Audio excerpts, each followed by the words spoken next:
Риба является единственным грехом, относительно которого в Священном Коране приводится указание на то, что Всевышний объявляет войну тем, кто не отступает от риба, кто не оставляет риба. Как же исламские банки или компании, которые занимаются финансовым посредничеством, они обходят этот запрет? Когда мы говорим об исламских финансах или об исламском банкинге, это не означает благотворительность. Это бизнес. Ведение бизнеса в соответствии с нормами ислама. И многие могут сказать, а в чем тогда разница? Я переплачиваю ту же наценку здесь в Мурабаха, которую можно назвать по-другому и сказать проценты, кредит под проценты. Всевышний запретил риба и дозволил торговлю. Вкратце вот так вот сказать.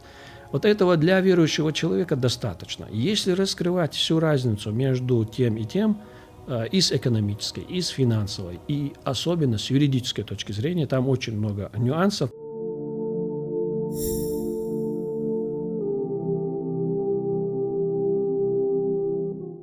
أعوذ بالله من الشيطان الرجيم بسم الله الرحمن الرحيم والصلاة والسلام على رسول الله. Assalamu alaikum, Маша Дол. Тахна исламский финансовый подкаст Йохруем дал мукла. Аса уже английский мотаяхна, французский мотаяхна, инс нохчи расхи мотаях казор. Соша Франция ину, инс эмелачка ашау. Цудер нохчи расхи дикцаха, ну шукич аурд бютер дал мукла. Alhamdulillah, ветах шариатский эксперт по исламски финансовой праву. Al-Hazur Tazbayev, Assalamu alaikum, Marshawal. Wa alaikum salam wa rahmatullah. Deel Marshal. Al-Haw wa Ghil Marshal. Der is heel homo. Diku deel neetam salam. Allah reis heel hon. Waar reis gelarn. God sabushan, ho visita. Allah de reis hona khil qayqarna so qadul inak dikum do. Hal khil tayul podcast shkaje so masergat saaje ha islamski finanse khlatna yu. Подкаст «Швышти общий бизнес охлятна ю». Дал я хайбергтивил, дал это был. Подкасты в последнее время набирают популярность тоже. Где-то раньше, где-то чуть позже. Сейхлятн эльчи со ахмааллара шариатский эксперт эрдукой, то есть специалист по исламскому финансовому праву, по исламскому коммерческому праву. Что кверт диешер образование из шариатские, то есть усул диешерду, исламские финансы или шариатский эксперт эльчи это стык трех направлений, трех специальностей. В первую очередь по специальности дол диешер знание шерду, шариатский ершу. Так, дальше уже финанс шеузъез и юриспруденция еузъез, то есть обычно дол законодательство да издол.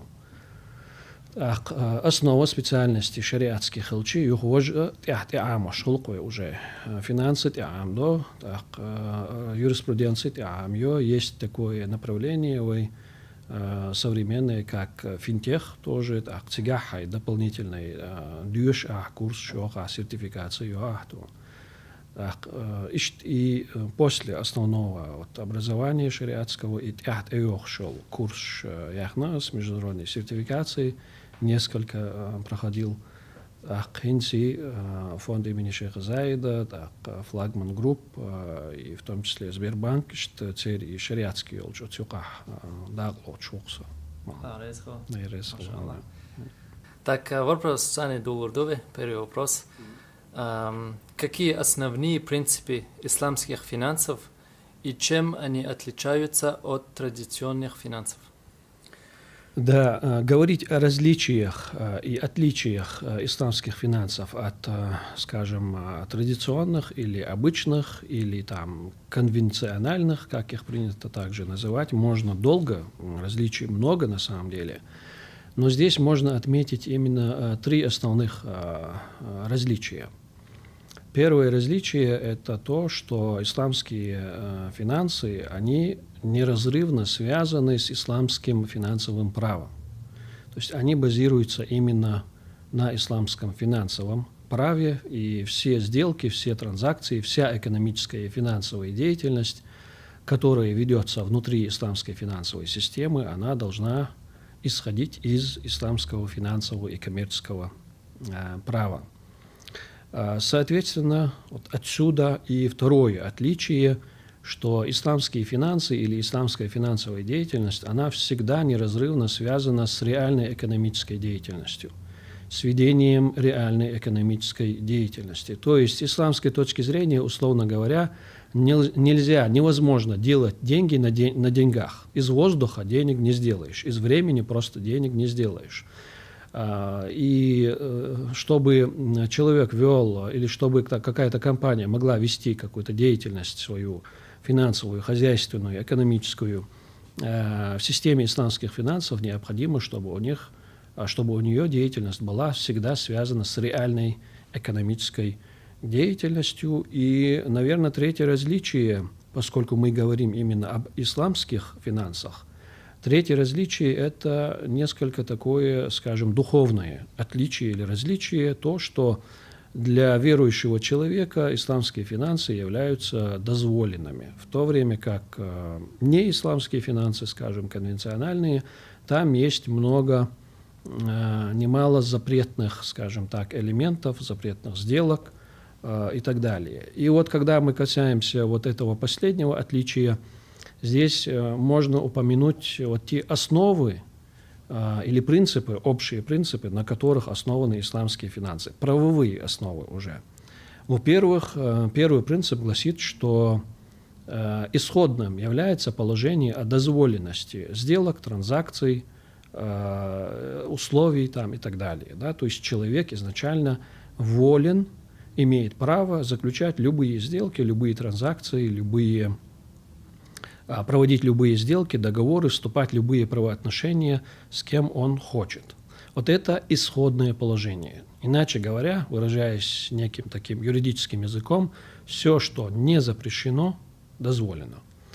Однако есть исключения из этого общего принципа, когда присутствуют определенные запреты. У нас основа дозволенность, дальше уже запреты – это исключение из этой основы. И, соответственно, есть такие, скажем, общеизвестные всем запреты, первым из которых выступает запрет на ростовщичество, запрет на риба. Риба – это арабское слово, которое уже вжилось в исламскую финансовую систему и в русский язык тоже. Риба есть несколько видов, два основных вида. Если сказать так вкратце, риба – это и есть лихаимство, ростовщичество, незаконный рост, взимание там, процентов с кредита там, и так далее. Вот запрет на риба и запрет в некоторых видах деятельности на неопределенность тоже вторая основа по запретам или второе исключение из общего правила дозволенности. Также можно к этому же отнести и все те сделки, в которых присутствует элемент несправедливости, элемент несправедливого отношения к контрагенту и ко второй или третьей стороне. Вот как-то так можно обозначить вкратце основные принципы, на которых основана исламская финансовая деятельность. Уже риба яйцна, второй вопрос, связано это. Одним из ключевых принципов является запрет на риба, проценты. Да. Можешь напомнить нам о грехе риба и его тяжести? И можешь рассказать нам, как исламский банкинг и финансы обеспечивают прибыльность без взимания процентов? Да, если говорить о риба, о самом риба, то это однозначно, по единогласному мнению всех мусульманских богословов, относится к одному из 7 тяжких, тягчайших, смертных грехов. Более того, риба является единственным грехом, относительно которого в Священном Коране приводится указание на то, что Всевышний объявляет войну тем, кто не отступает от риба, кто не оставляет риба. Это единственный такой грех, где прямым текстом в Священном Коране объявляется или объявлено о войне со стороны Всевышнего. А ойда лардойл, мы знаем, что это значит. Во многих хадисах приводится степень и тяжесть этого греха риба. Раньше мы могли не слышать об этом запрете много, поскольку уже финансовая деятельность, она уже, скажем так, глобально распространяется на все страны, там они уже взаимодействуют друг с другом, у нас у всех есть банковские приложения, мы все взаимодействуем там и на базаре. Риба может быть не только в банке, но и на базаре. Потому что риба двух видов. Основная деятельность, основные виды риба – это два вида. Риба торговли и риба, связанные с долговыми обязательствами или с долгами. И, соответственно, человек может впасть. Впрочем, об этом в хадисах и говорится, что человек может впасть в риба, сам того не ведая, поскольку он не изучал, не знает. Если он ведет какую-то торговую деятельность, то он может совершать какие-то транзакции, или какие-то сделки, которые ему кажутся вроде бы обычными, но на самом деле относятся именно к риба. Поэтому сподвижники и ученые тоже не дозволяли торговцам и купцам, которые там проводили какие-то сделки, занимались торговлей на рынках мусульман, вести свою торговую деятельность на рынке, если они не изучали ранее основные положения, хотя бы основные положения, которые связаны с риба. Касательно того, как, второй части вопроса, как исламский банкинг и финансы обеспечивают прибыльность, если там не присутствует взимание процентов. Здесь вопрос, надо, наверное, немного сузить контекст вопроса, потому что когда речь идет о финансовом посредничестве, то есть о банкинге, или о компаниях, которые занимаются таким деятельностью, которую можно отнести к банкингу, то есть финансовое посредничество. Обычно у нас что происходит? Происходит кредитование под проценты. То есть, условно говоря, выдается энная сумма, которая должна быть возвращена, тело долга, которое должно быть потом возвращено с процентами на эту. Значит, у нас происходит увеличение тела долга, что с шариатской точки зрения является одним из видов риба. Риба, который связан с долгами, который связан с долговым обязательством. Как же исламские банки или компании, которые занимаются финансовым посредничеством, они обходят этот запрет, исключают эту запретную деятельность, но тем не менее занимаются прибыльной деятельностью с исламской точки зрения, то есть дозволенной прибыльной деятельностью.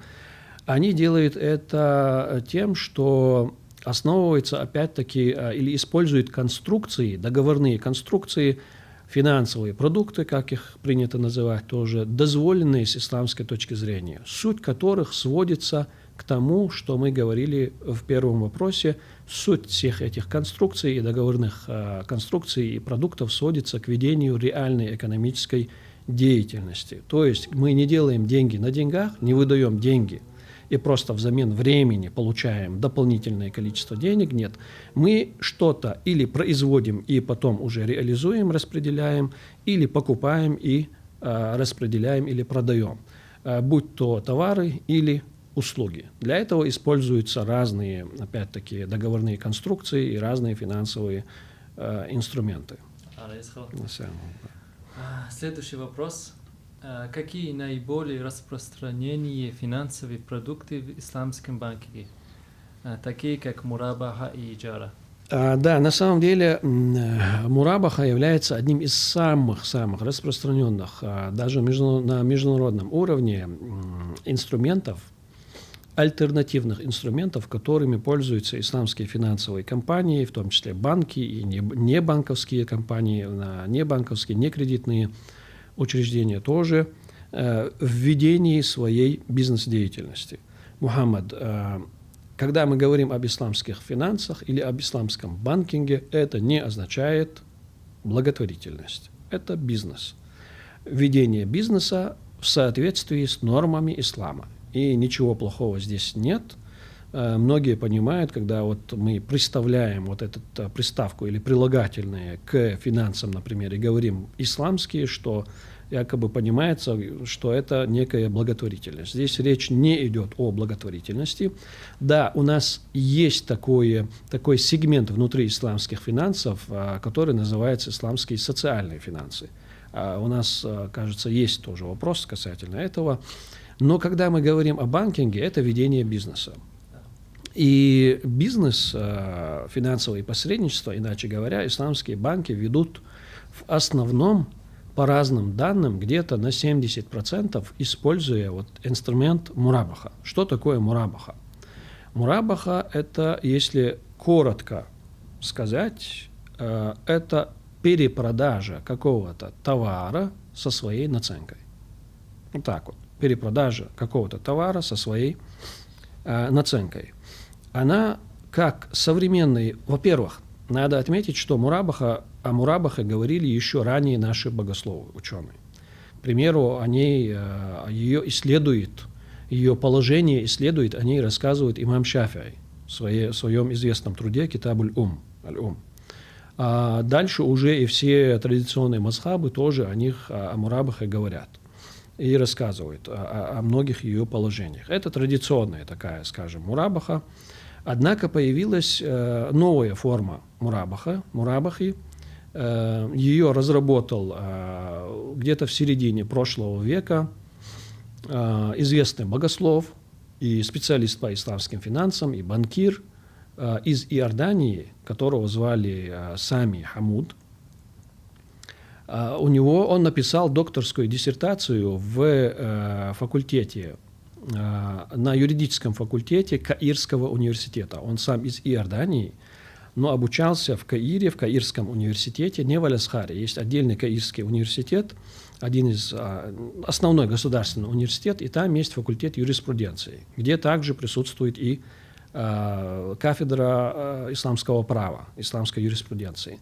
Так вот, он там написал диссертацию тогда про развитие исламского банкинга, про развитие исламских банковских финансовых услуг, соответствующих требованиям шариата.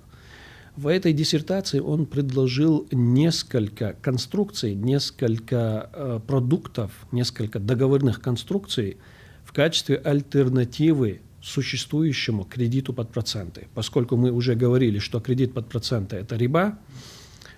Кстати, первое такое коллективное заключение по банковским процентам и то, что они являются риба, было дано именно в Аль-Асхаре. Маджму аль-Бухут аль-Исламия, есть там такой орган, где проводится коллективный иджтихад, коллективное нормотворчество современное. И первая резолюция, первое такое заключение коллективное касательно риба было издано именно там. Возвращаясь к доктору Сами Хамуду и мурабахе, он предложил инструмент мурабаха, немного доработав его на основании того, что исследовал и рассказывал имам Шафи'и в своей книге Аль-Ум.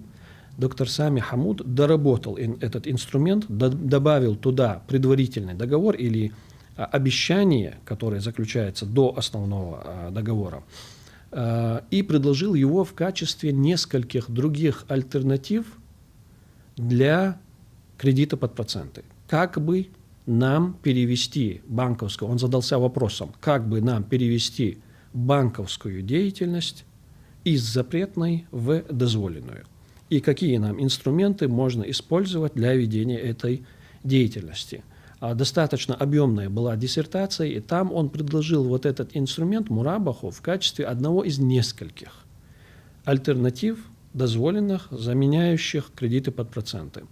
Впоследствии, через 2 года, возвратившись уже к себе домой в Иорданию, он стал одним из основателей первого в Иордании исламского банка. До этого за 1,5 или 2 года был уже основан дубайский Islamic Bank, Dubai Islamic Bank, Исламский банк Дубая. Потом уже где-то за год позже уже был основан вот этот иорданский тоже Исламский банк. Дальше уже последовали другие банки. И доктор Сами Хамуд, вот, разработчик вот этого нового современного продукта Мурабаха, они начали применять его у себя в банке. Таким образом, он разросся от современном положении, в современной ситуации, он разросся до того уровня, что занял уже около 70 или 80, по разным данным, процентов продуктов, которые используются в исламском банкинге. А суть Мурабахи заключается в том, что если, условно говоря, клиенту необходимо финансирование по какому-то проекту, предположим, он хочет произвести вот эти вот стаканы, чтобы продавать их уже, реализовывать на рынке, заниматься экспортной деятельностью. Ему для того, чтобы основать завод по производству этих стаканов, необходимо, во-первых, например, оборудование. Необходимы какие-то строительные материалы, чтобы построить здание там, и так далее. Значит, человек, предприниматель, он смотрит, в чем он нуждается, в каких затратах, расходах он нуждается.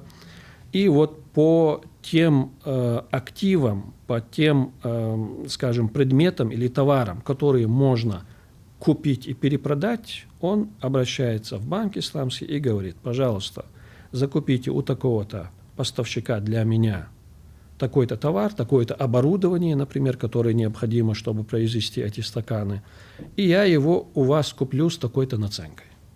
Вы купите у условного поставщика в Китае это оборудование за условные там 10 миллионов рублей, я вам доплачу наценку, прибыль вашу 10% от, например, стоимости вот этого оборудования. Когда вы его привезете сюда, мы заключим с вами уже договор купли-продажи.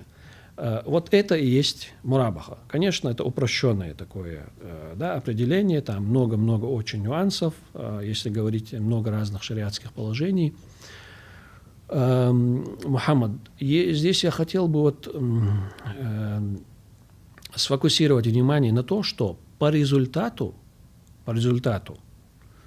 Мурабаха не отличается от кредита под проценты. Почему? Потому что по обеим транзакциям, по обеим сделкам у нас возникает что по итогу? Долговое обязательство. Когда банк выдает кредит под проценты, на клиенте, который получает кредит под проценты, на взаимополучателе возникает долговое обязательство, долг по отношению к банку. Точно так же, когда исламский банк покупает необходимый клиенту вот этот товар, оборудование для производства стаканов и перепродает его с наценкой со своей и с отсрочкой платежа, он же, клиент, обращается к финансовому посреднику, потому что у него сейчас недостаточно средств, чтобы сразу оплатить первому поставщику, ему, соответственно, необходима отсрочка платежа, правильно? И при отсрочке платежа на покупателе тоже возникает долговое обязательство. А финансовое посредничество, оно в основном основано именно на вот этих долгах. То есть по итогу у нас почти всегда возникает долговое обязательство. Потому Мурабаха и стала хорошей альтернативой для кредита, альтернативой кредиту под проценты. Потому что по итогу у нас возникает и здесь долговое обязательство. И многие могут сказать: а в чем тогда разница? Я переплачиваю ту же наценку здесь в Мурабаха, которую можно назвать по-другому и сказать проценты, кредит под проценты. Разница, она, если вдаваться в нюансы, в правовые нюансы, она огромная, большая. Про все мы сейчас не расскажем. Можно просто упомянуть слова Всевышнего Творца, о которых он сам поведал в Священном Коране, когда многобожники, язычники, когда-то, когда был запрещен риба, они сказали: а в чем суть запрета? А почему он запрещен? Разве продажа с отсрочкой платежа – это не одно и то же, как что и риба, то есть что и кредит под проценты? И тогда Всевышний сказал, Всевышний запретил риба, взимание процентов с долга, и дозволил торговлю. Всевышний запретил риба и дозволил торговлю. Вкратце вот так вот сказать.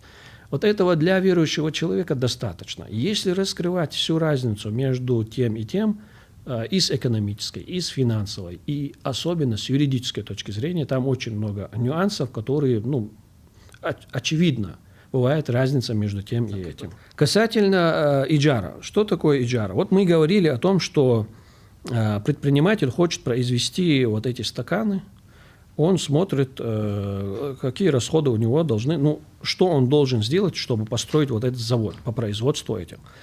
Конечно, он нуждается не только в активах, не только в товарах, не только в оборудовании, которое можно купить и перепродать ему. Например, он должен построить какое-то помещение, склады там и так далее. Да, для складов, для помещений он может купить и цемент, и бетон, и все, что нужно. Для них можно купить и перепродать по мурабахе.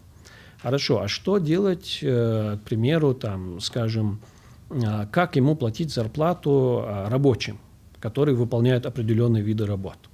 Потому что купить по мурабахе товар, точнее активы, и просто положить их, поставить там у себя на территории, они же сами себя не построят.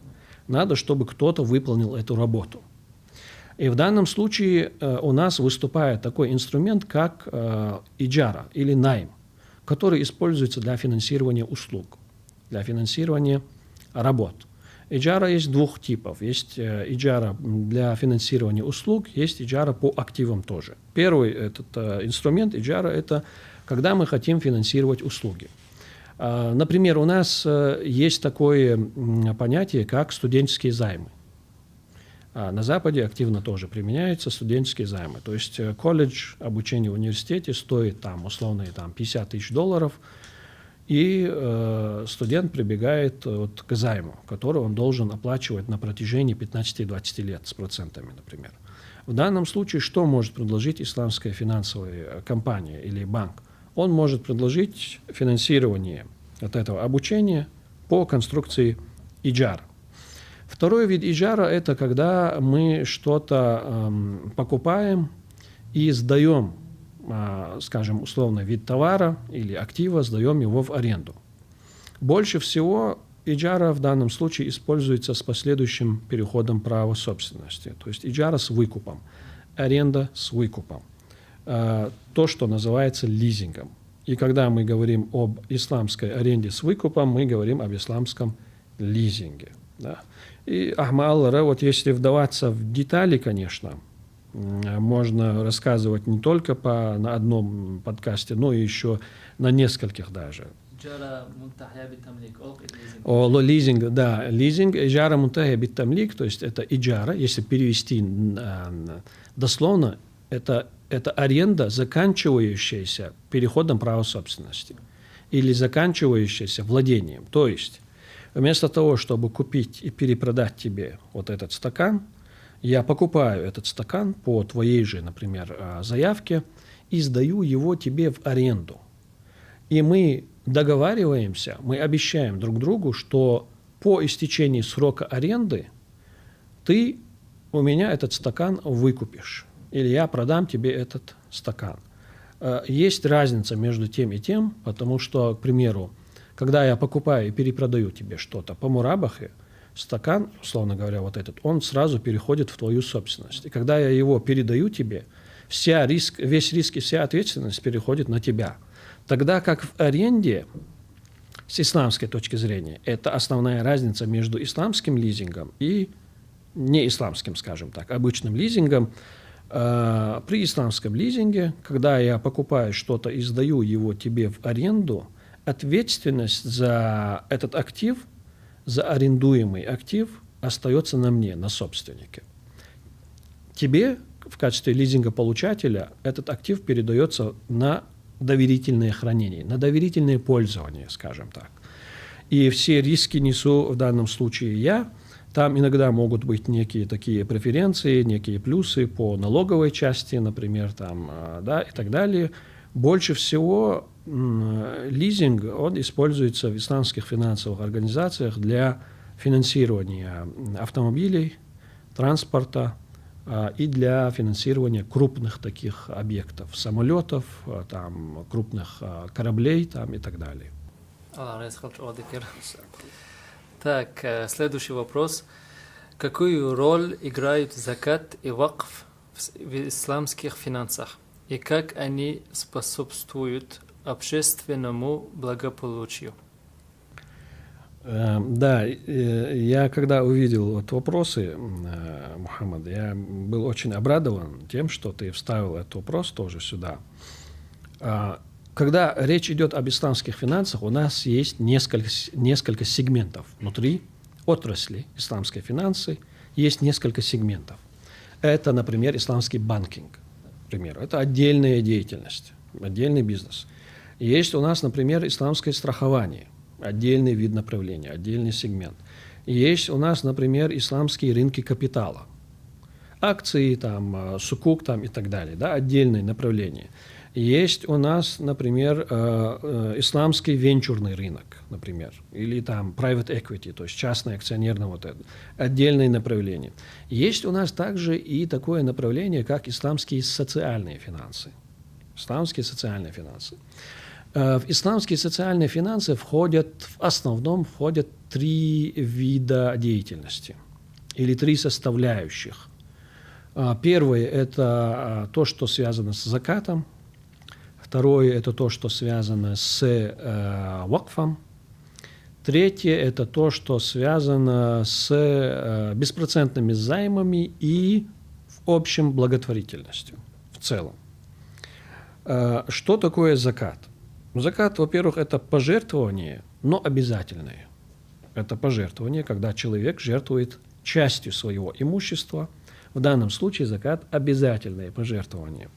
Он относится к одному из 5 столпов ислама, 3-й столб ислама. Выплачивается при достижении определенных условий раз в год с определенного имущества. Это небольшая закат, это небольшая доля, выплачиваемая собственником, мусульманином с определенного имущества при достижении этим имуществом определенных условий. Так вот, если вкратце. У нас, альхамдулиллах, закат в последнее время уже очень много людей начали обращать на него внимание. Очень много людей уже начали спрашивать. Раньше почти что было неизвестно, почти ничего не было известно про закат. Да, у нас именно в нашем регионе. И в последнее время вот много людей начали обращать на это внимание. Возможно, отчасти и от того, что, например, там фонд имени шейха Заида уже на протяжении 3 лет как проводит специализированные тренинги и практические семинары именно по закату. На самом деле мы начинали именно с заката. До того, как дойти до исламских финансов, других вот этих, да, экономики и так далее. Что очень, конечно, отрадно радует. Что такое вакф? Вакф – это отчуждение какого-то имущества тоже в пользу благотворительности, но уже на долгосрочной основе. То есть у нас разница между обычным пожертвованием, сардалар олхой, например, обычное пожертвование, садака – это, например, я могу пожертвовать вот бутылкой этой воды, водичкой, для того, чтобы человек вот просто выпил эту воду. Это есть разовое такое пожертвование. Да? В некоторых хадисах даже приводится, что лучшее пожертвование – это пожертвование водой. Имеется в виду в тех местах, где его мало, где воды мало.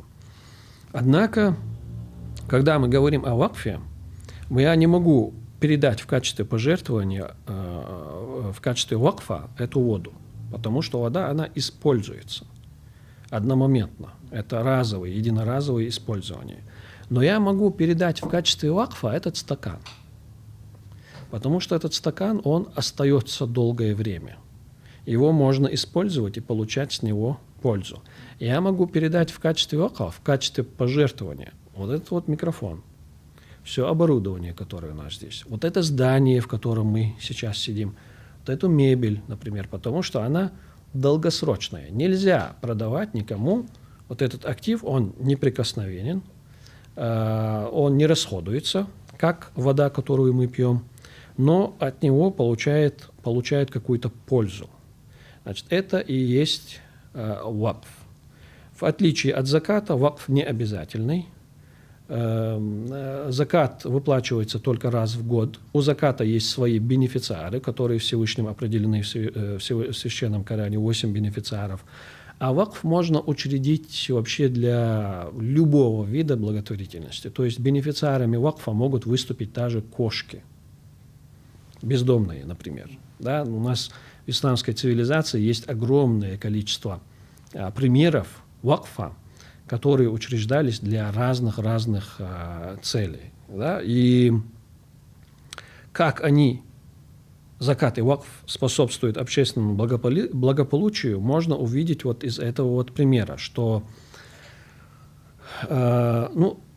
если вдаваться опять-таки в подробности, можно говорить об этом очень много. Мы на двухдневных практических семинарах рассказываем и о закате, и о вакфе, и о других этих направлениях тоже. Как помогает закат социальному благополучию?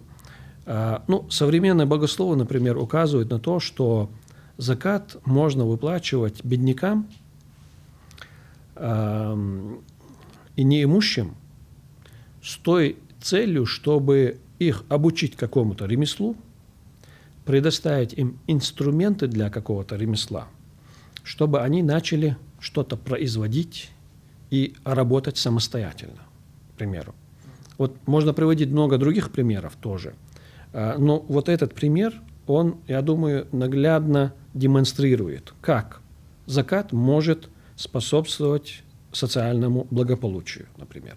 Человеку можно предоставить инструменты из средств заката, можно купить для него инструменты из средств заката, обучить его какому-то ремеслу, предоставить эти инструменты ему, чтобы он начал свое какое-то дело, например. Он начинает свое какое-то дело, он выходит из этого порочного круга бедности, как говорится, и здесь это все случается на безвозмездной основе. То есть это уже социальные финансы. Это финансы, да, когда мы говорим о закате, это финансы, но это уже социальные финансы, это пожертвование, это благотворительность. И тем самым мы выводим человека из порочного круга бедности, и когда уже у этого условного человека, у него там, вот это дело расширяется, и в какой-то момент он может почувствовать потребность в расширении бизнеса, например, своего дела. Здесь он уже может обратиться к исламским банкам, например, чтобы его профинансировали. Мы через закат и вакф выводим его изначально из этого круга бедности, выводим его на какой-то уровень на безвозмездной основе. Дальше уже он может идти уже по пути получения финансирования. То есть, когда и вторая сторона получает какое-то вознаграждение за свою деятельность, и он тоже получает какую-то пользу. Исламские социальные финансы в исламской экономической системе, вот если посмотреть на капитализм, там больше фокус на частном капитале, на частной собственности. Ахштакар. Вот единоличное такое представление всего экономического. Вот есть я, и все, что я имею, я максимизирую прибыль там, и так далее. Если посмотреть на социализм, там больше вот это вот коллективное. У нас колхоз – это коллективное хозяйство. Да? Вот так и есть. Здесь больше фокус идет на коллективное, на коллективное такое. Вот свое «я» там в социализме его мало.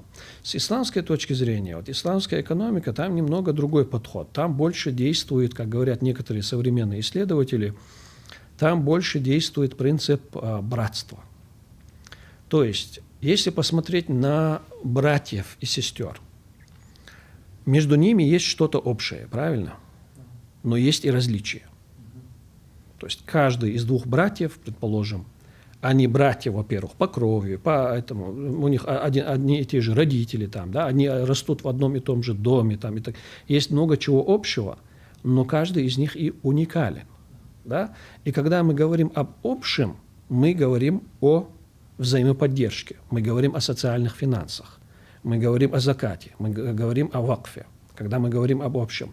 Но когда мы говорим об уникальности, и когда у каждого из двух братьев есть свои потребности, кого-то Всевышний одарил разумом, а другого одарил силой какой-то физической, например, и этот идет своим путем, другой идет своим путем. И в силу наличия у них вот этого общего, они взаимодействуют друг с другом и жертвуют друг для друга закатом, вакфом и так далее. Но когда речь заходит об уникальности, они взаимодополняют друг друга, обеспечивая в то же время учитывание интереса каждого из них. То есть брат может продать своему брату какой-то свой актив, например, да, а второй может также там, сдать ему в аренду какой-то свой другой актив. Но при надобности они в то же время жертвуют чем-то друг для друга. И с исламской точки зрения, исламская экономика, она больше основывается вот на этой вот концепции. В обществе, среди людей, с исламской точки зрения, есть некое вот это братство, у которого есть, да, у каждого индивидуума есть свои уникальные стороны, и здесь их необходимо учитывать именно вот этим прибыльной деятельностью, из которой человек получает прибыль. Но есть и некие общности, общие такие, скажем, качества, характеристики, которые связывают его со всеми членами общества. Вот здесь и выражается именно взаимоподдержка, пожертвование, то есть роль социальных финансов. И они друг друга дополняют обязательно. Вот это прибыльная деятельность и неприбыльная, некоммерческая деятельность. Коммерческая деятельность и некоммерческая деятельность. Таким образом, у нас в обществе или с исламской точки зрения в экономике происходит некий баланс. Мы учитываем как общее, вот здесь вот, и учитываем отдельный интерес каждого индивидуума тоже. Я говорю, баланс социализм и капитализм. Юка не слово, да. Так, следующий вопрос. Какие риски существуют в исламских финансах и как исламские финансовые учреждения их регулируют? Мухаммад, на самом деле очень хороший вопрос.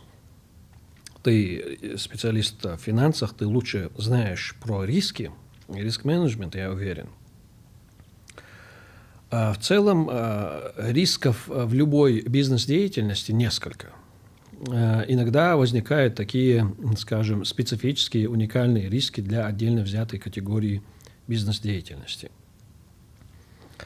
Есть у нас риски общие для всех категорий, например, этих корпораций, банков, компаний, которые занимаются вообще финансовым посредничеством. Например, операционные риски.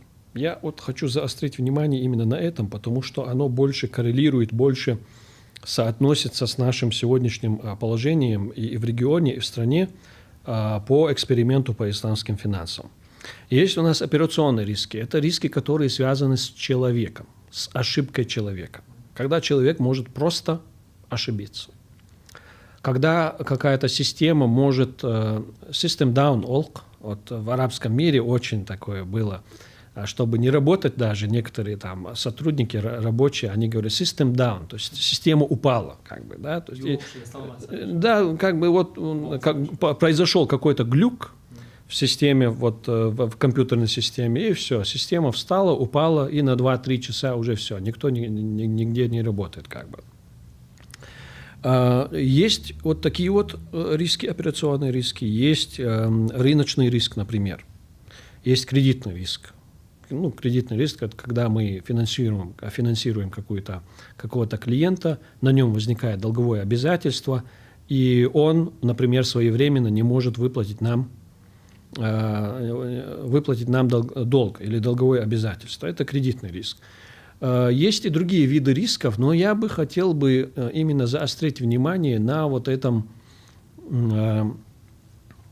риске, о котором я говорил в самом начале. Этот риск связан именно с человеческим фактором и с ошибкой человека. У нас в стране сегодня проходит вот эксперимент по внедрению специального вот этого режима, правового режима по партнерским финансам в России в целом. И мы проделываем сегодня первые шаги по внедрению, по некоему такому общему внедрению исламской финансовой системы уже в существующую финансовую систему. И, конечно, вот, учитывая, что тема новая, учитывая отсутствие кадров, учитывая, что многие не понимают, что и как вообще происходит, однозначно у нас будут ошибки. однозначно у нас будут некие недочеты. Однозначно у нас будут даже вот некие такие системные ошибки, большие даже ошибки будут. И вот хочется упомянуть или заострить внимание именно на том, что даже при больших, крупных, функционирующих уже достаточно долгое время исламских банках, исламских финансовых учреждениях, в том же Dubai Islamic Bank, где ты работал, например, там тоже присутствуют операционные риски. Человек остается человеком всегда и везде. Человеческого фактора никуда не деть. И здесь важный момент, что необходимо понимать, что ошибка одного или двух или 10 или даже всех сотрудников отдельно взятой какой-то фирмы, компании, это не значит, что исламские финансы, они сами как-то должны быть дискредитированы, как говорится. То есть ошибка человека не означает ошибку в самой теме, в самой отрасли. И это очень важный момент, чтобы мы его тоже доносили до людей, и люди сами тоже понимали, что без ошибок не обойтись. Операционный риск, он всегда присутствует. На то у нас есть этот риск-менеджмент, на то у нас и есть шариатский контроль, на то у нас и есть, например, такая важная составляющая, как шариатский аудит в системе шариатского контроля. Да? Аудит что такое? Это проверка того, что произошло, того, что было, на выявление в том числе и операционных ошибок или рисков, которые связаны с операционным риском. Человек где-то ошибся поставить какую-то дату, подпись. Это второе, третье, четвертое. Шариатский аудит, когда он занимается проверкой, аудитом того, что было ранее, он проверяет в том числе и вот наличие ошибок.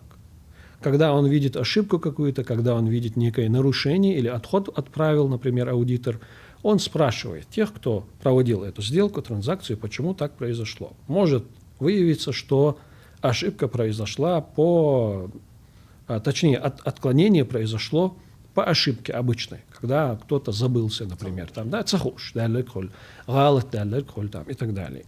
И учитывая то, что у нас сегодня вот вся тема исламских финансов, мы как бы делаем первые шаги в регионе, и вообще индустрия на международном уровне даже, она очень молодая. Ей сколько лет? 50 лет примерно. Первый полноценный коммерческий исламский банк был основан в 1975 году. Dubai Islamic Bank. Где-то около 50 лет только. Молодая индустрия вообще. И, соответственно, у нас тем более. Мы делаем первые шаги, и риски, они однозначно будут, они присутствуют. Просто надо иметь правильное отношение к рискам. По возможности пытаться управлять этими рисками. Возможно, у тебя, когда ты ставил этот вопрос, был немного другой подход касательно этого. Но я подумал, что будет целесообразным именно раскрыть вот этот момент, который связан с операционными рисками. صدق هودر خاون إسلامسكي بانك كعبال بالمويس ودبي إسلامي بانك تيجعبال بشخناق تر بيرو يوتشول ريسك شرع compliance ريسك بوشيجو سانس دوما داشور связан из оперативный риск тяне или Операционный риск, Мухаммад, связан со всеми другими рисками полностью, потому что из-за всеобъемлющей ее. Хондю, дальше, болбештер кадам мадей. Шария комплайенс рискует, это риск несоответствия шариату, например. Это один из основных, вообще, это единственный риск, который отличает исламские финансовые учреждения от неисламских в плане риск-менеджмента, что риск несоответствия исламу, риск несоответствия шариатским нормам и положениям, это единственный такой уникальный риск для исламских финансовых учреждений. Да, у нас внутри уже есть другие уникальные некоторые риски, например, риск переносимой прибыли там, в банке, когда, скажем, банк, полагающийся себе прибыль, передает ее дополнительно своим клиентам, чтобы, когда на рынке рыночная прибыль оказывается ниже того, что ожидалось, например, да, чтобы клиенты не ушли от него, например. Есть такие маленькие, но вот Вот этот риск несоответствия шариату, его просто не присутствует в других неисламских финансовых учреждениях. Но даже этот риск и другой, все виды рисков, они же все-таки связаны с деятельностью человека. Мы сейчас не говорим даже если речь будет идти о роботах, это тоже операционный риск, потому что роботы, над ним же контроль идет именно со стороны человека. Значит, когда я говорил об операционных рисках и что у нас ошибки однозначно будут, в том числе подразумевался именно этот момент. Больше подразумевался именно риск несоответствия шариату. Что да, у нас в каком-то продукте кто-то может ошибиться, и он где-то как-то может не соответствовать шариату. Но это не значит, что весь продукт, например, скомпрометирован, или что индустрия в целом, или даже организация. Иногда можно заметить, что вот по каким-то ошибкам, по конкретной организации там исходит масса критики. И не только, если думать немного шире, это вредно. Вот заниматься таким видом критики касательно какой-то организации, вот смотрите, как у них это все плохо, это не исламские финансы, это не второе, не третье. Но люди потом скажут, это занимается своим делом, это не исламское вообще, это что-то другое. Да, есть шариатский аудит, то есть критику надо делать конструктивную. Понимать, что да, могут происходить и ошибки и в шария-комплайенсе, и в других тоже этих видах рисков и видах деятельности. И надо подходить к этому с соответствующим пониманием, особенно учитывая, что мы только выходим на путь становления.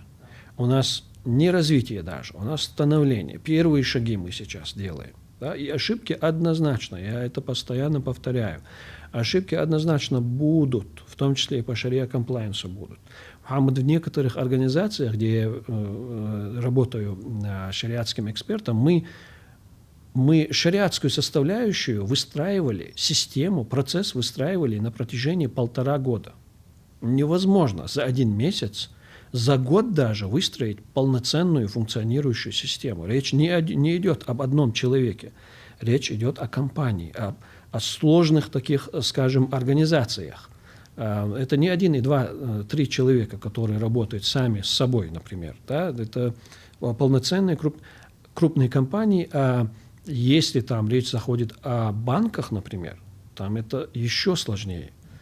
А когда речь идет не об основании банка с нуля, а о внедрении исламских финансовых продуктов в уже существующие банки, когда там условно Сбербанк, Табанк и другие внедряют свои исламские финансовые продукты у себя, это еще осложняется. Я как-то работал раньше координатором на стройке, люди строили большой 5-звездочный отель такой, и инженеры там, что архитекторы, что другие, всегда говорили, перестроить полудостроенный отель или здание намного сложнее, чем построить его с нуля. И точно так же у нас и здесь. Если бы мы что-то создавали бы с нуля, это было бы легче, особенно если нам это закон позволяет, например. Но внедрять какие-то продукты в уже существующую деятельность, это уже большая, скажем так, даже бюрократическая махина, и там без ошибок тоже не обойтись. Так, следующий вопрос. Как бизнес и предприниматели могут воспользоваться исламскими финансами, особенно в привлечении капитала без процентов? Да, если сказать вкратце, то здесь, наверное, больше вопрос, он больше относится именно к партнерским продуктам. Как мы уже говорили, от продуктов, финансовых продуктов или конструкций, которые можно использовать для получения финансирования или для инвестирования, их несколько, их немало, скажем так. Некоторые из них, по результату некоторых из них у нас возникает долговое обязательство, например. Некоторые из них связаны с долгами, некоторые из них связаны с партнерством, с разделением прибыли и рисков, и ответственности. И вот когда речь заходит о привлечении капитала без кредита под проценты, без риба, и как бизнес и предприниматели могут воспользоваться исламскими финансами, в данном случае они могут, конечно, теоретически они могут использовать почти все доступные нам инструменты для финансирования. Это мурабаха, это иджара, это истисна, это там салам, это мушарака, то есть партнерские договоры там, и так далее. Ну, в зависимости от ситуации, в зависимости от того, какие организации работают с какими инструментами. Как бы, да. Есть у нас, например, фонд имени шейха Заида в начале, чтобы финансировать бизнес, предпринимателей, он использовал оба вида продуктов. Использовал как мурабаху, по которой возникает долговое обязательство, покупается какой-то актив, перепродается со своей наценкой. Использовал также и мушараку, иногда и мударабу даже. Да. Что происходило в таком случае? От клиенту после одобрения его проекта передавались деньги на под доверительное управление. Наличные деньги. Ну, не наличные, а безналичные. В безналичной форме передавались деньги.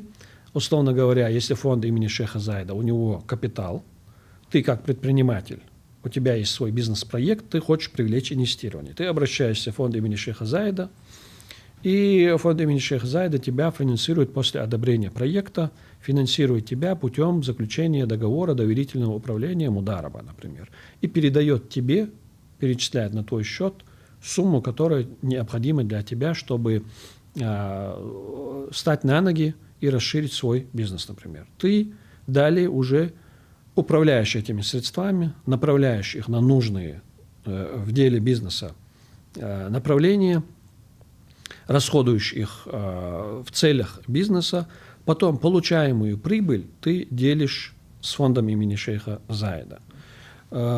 Также фонд имени шейха Заида в данном случае, как инвестирующая сторона, как финансирующая сторона, несет финансовый риск.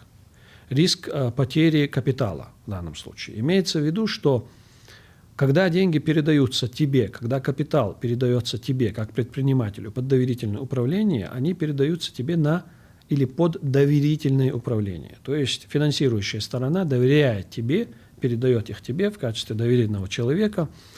И если случается какой-то убыток, финансовый убыток у нас по результату бизнес-деятельности, и он не связан с тобой, то есть ты не проявил халатности, ты не проявил неправомерного отношения к этому имуществу, ты выполнял все свои обязательства по договору, значит, вот этот финансовый убыток, он лежит на инвестирующей стороне, например. Да, это одно из основных положений. Тоже относится и к договору мушарака или конструкции мушарака, партнерству, когда ты вносишь часть необходимой суммы капитала, и финансирующая сторона тоже вносит часть необходимой капитала. Там они тоже несут риски и ответственность в соответствии с внесенным капиталом.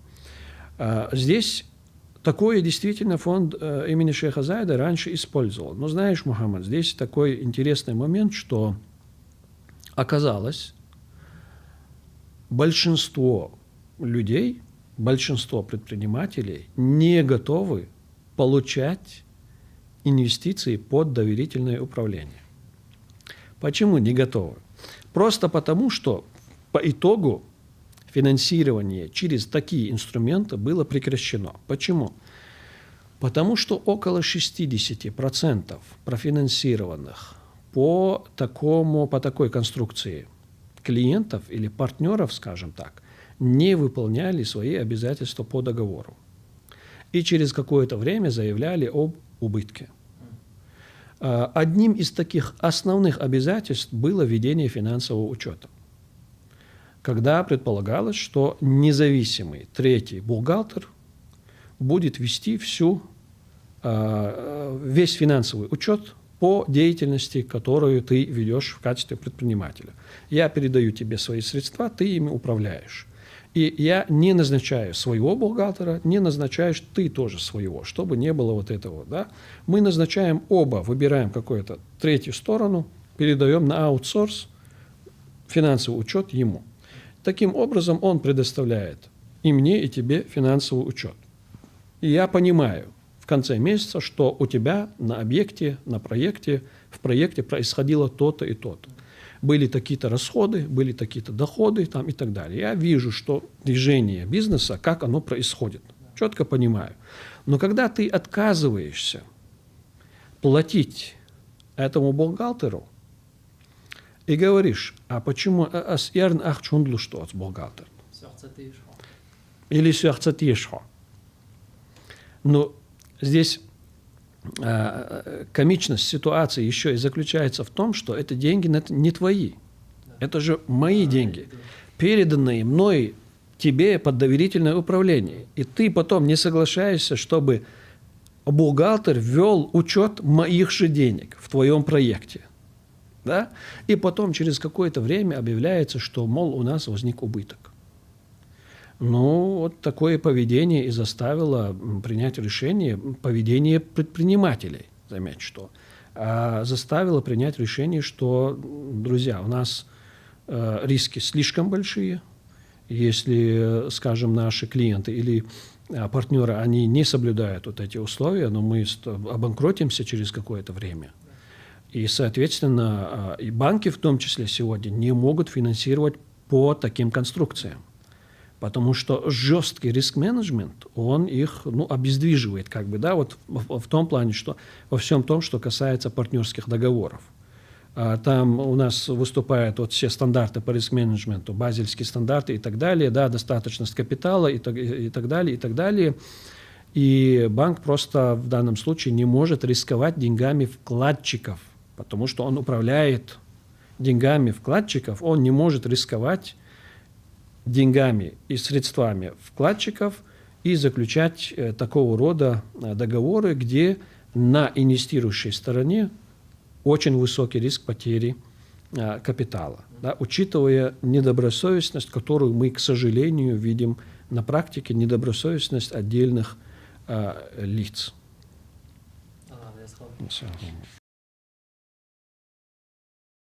И в прошлом году у нас в республике появился флагманский исламский офис Сбербанка, например. Исламские рассрочки становятся популярными. Как они работают и соответствуют ли принципам исламских финансов? Да, на самом деле рассрочка есть исламская и не исламская. Каким образом предоставляется недозволенная рассрочка? Предположим, мы заходим в какой-то магазин бытовой техники. Кстати, Мухаммад, сюда и к недозволенному виду рассрочки можно отнести и те рассрочки, которые предоставляются якобы исламскими компаниями, но которые не соблюдают шариатские нормы и положения, которые связаны с той же мурабахой, например. В целом уровень информированности и грамотности, финансовой грамотности у населения, он, по моим наблюдениям, очень низкий.